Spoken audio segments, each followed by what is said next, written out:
Jadi apa yang harus kita lakukan dalam kondisi Ramadan di tengah pandemi? Yang pertama adalah melakukan persiapan yang reguler, yang sama dengan bulan-bulan Ramadan yang normal seperti yang kita lalui sebelumnya. Mempersiapkan secara fikriyah, mempersiapkan secara jasadiah. Fikriyah artinya kita mempersiapkan pemahaman tentang fikih Ramadannya dan segala hal yang berkaitan dengan Ramadan. Jasadiah, fisik kita tempal supaya nanti sebulan penuh kita bisa selesai dengan finish dengan baik. Maliyah, dari sisi harta kita bisa menyiapkan untuk berinfak, untuk memberi buka dan seterusnya. Dan juga persiapan ansyitah Ramadan atau kegiatan Ramadan. Ini yang barangkali mungkin berbeda. Kalau di bulan Ramadan yang normal, kita ansyitah Ramadannya berkaitan atau berhubungan dengan masjid mesti. Ya, masjid yang melakukan kegiatan kemudian kita ikut. Barangkali yang dalam kondisi sekarang ini kita yang harus punya inisiatif, terutama dengan keluarga kita. Maka seharusnya sekarang ini atau dalam minggu terakhir ini sebelum masuk bulan Ramadan, kita sudah berpikir untuk menyusun program untuk diri kita dan keluarga kita di rumah. Ansyitah Ramadan, kegiatan bulan Ramadan. Atau misalnya kalau bukan dengan keluarga di rumah, dengan kalau yang misalnya masih di kos-kosan, misalnya dengan teman kosnya. Bahwa sudah ada program yang disusun selama bulan Ramadan ini yang bisa menggantikan kegiatan di masjid. Bahkan harusnya lebih banyak lagi, lebih baik lagi. Misalnya pertama dengan salat berjamaah, kita programkan harus selalu ada salat berjamaah dengan keluarga. Setelah salat berjamaah kita bisa tambah dengan misalnya membaca hadis dengan terjemahnya, dengan poin-poin pemahaman dari hadis tersebut. Bisa kita tambah dengan menyimak hafalan misalnya. Kita bisa tambah dengan kultum singkat di antara keluarga. Yang kedua, tarawih. Harus selalu ada tarawih berjamaah setiap hari. Kalau selama ini kita tarawihnya selalu menjadi makmum misalnya, sekarang momennya kita menjadi imam untuk keluarga kita. Berarti kita harus berpikir untuk memperbaiki bacaan, memperbaiki hafalan, menyiapkan segala sesuatu untuk tarawih itu bisa berjalan dengan baik. Dan kalau kita lihat sebenarnya tarawih sendiri, kalau kita lihat sejarahnya, tarawih itu Rasulullah melaksanakan berjamaah selama hidupnya hanya 3 hari saja ya. Rasulullah sholat 3 hari, kemudian para sahabat ikut, kemudian Rasulullah tidak keluar lagi, sholat di rumah. Dan itu Rasulullah lakukan sampai beliau wafat. Jadi selama beliau menjadi Rasul hanya 3 hari saja beliau melaksanakan sholat tarawih berjamaah. Artinya sebenarnya sholat tarawih berjamaah di rumah juga bisa kita lakukan tanpa harus berjamaah di masjid, dengan fadilah yang sama, dengan keutamaan yang sama.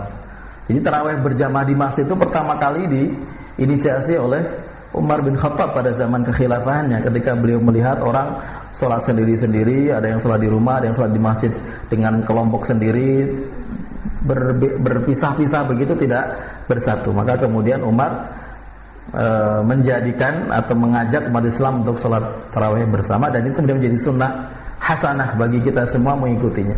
Tapi kalau kita melihat sejarahnya pada awalnya, Rasulullah justru melaksanakannya di rumah sendiri. Dan kita tetap bisa mendapatkan fadilah dari sholat tarawih berjamaah, karena Rasulullah mengatakan barang siapa yang sholat bersama imam dan sampai dia salam, maka dia akan mendapatkan fadilah sholat semalam suntuk.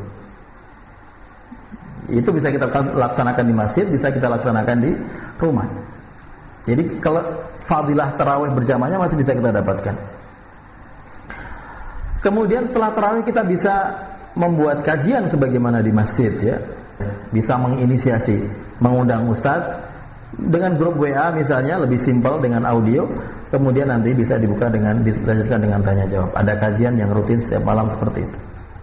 Kemudian untuk sedekah misalnya, untuk buka bersama. Barangkali buka bersama kita tidak bisa lakukan seperti biasanya di masjid, tapi kita bisa gantikan itu misalnya dengan sedekah, memberi makan, memberi iftar kepada orang-orang yang sedang berkebutuhan sekarang. Sekarang kita lihat banyak banyak sekali orang yang terdampak dengan kondisi wabah ini. Orang-orang yang mempunyai penghasilan harian sangat terdampak sekali. Maka kenapa kita tidak gantikan kegiatan buka bersama itu, kita salurkan dananya yang sama kepada orang-orang yang sekarang membutuhkan. Kegiatan baksos barangkali di bulan Ramadan yang sebelumnya kita bisa lakukan, sekarang ini kita bisa gantikan dengan misalnya santunan kepada anak-anak yatim, kepada orang-orang miskin. I'tikaf barangkali ini yang tidak bisa dilakukan. Kenapa? Karena memang para ulama, jumhur ulama berpendapat bahwa i'tikaf harus dilakukan di masjid, ya, tidak boleh dilakukan di rumah. Sehingga kita tidak bisa i'tikaf pada tahun ini. Kecuali kalau misalnya rumahnya samping masjid dan cuma dia saja ke masjid, yang lain sudah tidak datang ke masjid karena dia misalnya menjadi takmir dan mengurus masjidnya semua. Kemudian dia i'tikaf di situ, nggak apa-apa. Ya selama dia sendirian, supaya tidak terjadi penularan tadi. Tapi bagi yang tidak bisa i'tikaf, maka sebenarnya kita bisa memaksimalkan 10 hari yang terakhir itu untuk ibadah. Kenapa? Karena i'tikafnya nggak ada, tapi Lailatul Qadarnya masih ada. Nah ini harus disadari. Jadi i'tikafnya nggak ada, Lailatul Qadarnya masih ada. Karena apa? Lailatul Qadar selalu datang setiap bulan Ramadan, kata Rasulullah, di 10 hari 10 malam yang terakhir, terutama di malam-malam yang ganjil. Berarti kita masih bisa bertemu dengan Lailatul Qadar.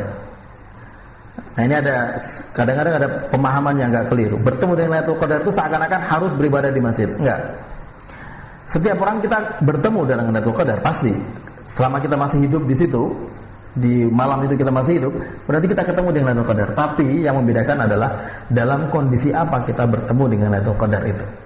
Artinya yang perlu kita tanyakan, yang perlu kita siapkan adalah ketika 10 malam terakhir dari bulan Ramadan yang di dalamnya adalah Lailatul Qadar, kita harus menyiapkan diri supaya bisa maksimal, sehingga ketika bertemu dengan Lailatul Qadar kita dalam kondisi beribadah kepada Allah SWT, yang kata Allah dalam Al-Quran, khairun min alfi syahr. Ibadah itu akan menjadi lebih baik daripada 1000 bulan. Jadi ikhwani fillah, saya kira ini yang bisa kita lakukan. Sesungguhnya iman kita, ibadah kita, bahkan diri kita seutuhnya itu diawali dan sangat dipengaruhi, dikontrol oleh hati kita. Maka artinya kita perlu menata hati dalam hal ini. Jadi semua teknis-teknis tadi harusnya itu diawali dari membenahi hati, bahwa kita menyiapkan hati ini dengan baik di bulan yang akan datang ini, dalam kondisi yang memang tidak sama seperti bulan-bulan sebelumnya atau tahun sebelumnya. Maka dimanapun kita berada, kapanpun itu, setiap kita mampu menjadi diri kita sendiri sesuai dengan keinginan kita dan harapan kita, menginginkan mendapatkan fadilah, keutamaan, maghfirah dari Allah SWT di bulan Ramadan yang akan datang ini, berarti kita harus menjadikan hati kita ini menjadi hati yang mempunyai dorongan yang kuat, motivasi yang kuat, yang bisa menggerakkan anggota tubuh kita, yang bisa menggerakkan semua potensi dalam diri kita untuk memaksimalkan bulan Ramadan yang akan datang ini. Seorang muslim, dia tidak terpengaruh dengan kondisi sekitarnya selama hatinya hidup, selama hatinya nyambung dengan Allah Subhanahu wa taala. Itu yang dikatakan oleh Ibnu Taimiyah ketika beliau di penjara. Ibnu Taimiyah mempunyai kiprah yang sangat luar biasa sebagai seorang ulama pada zamannya, karena pendapat-pendapatnya yang dianggap berbeda dengan kebanyakan orang. Kemudian ulama-ulama lain yang tidak suka dengan beliau melaporkannya kepada penguasa, memutarbalikkan fatwa-fatwanya, sehingga kemudian dia dituduh dengan tuduhan-tuduhan yang keji dan kemudian dipenjara selama belasan tahun. Dan akhirnya beliau meninggal di penjara. Tapi kita simak apa yang dia katakan beliau ketika di penjara. Beliau mengatakan, "Ma yaf'alu a'da'i bi." Emangnya apa yang bisa dilakukan oleh musuh-musuhku kepadaku? Inna jannati wa bustani fi sadri. Sesungguhnya syurgaku itu ada dalam hatiku.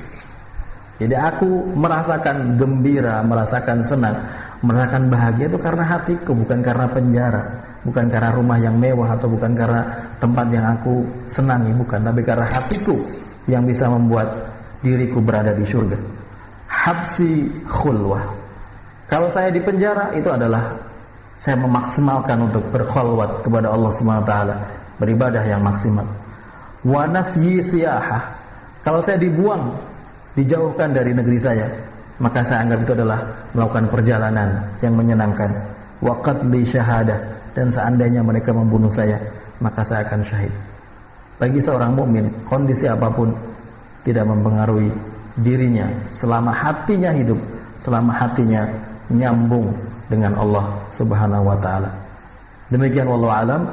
Wassalamualaikum warahmatullahi wabarakatuh.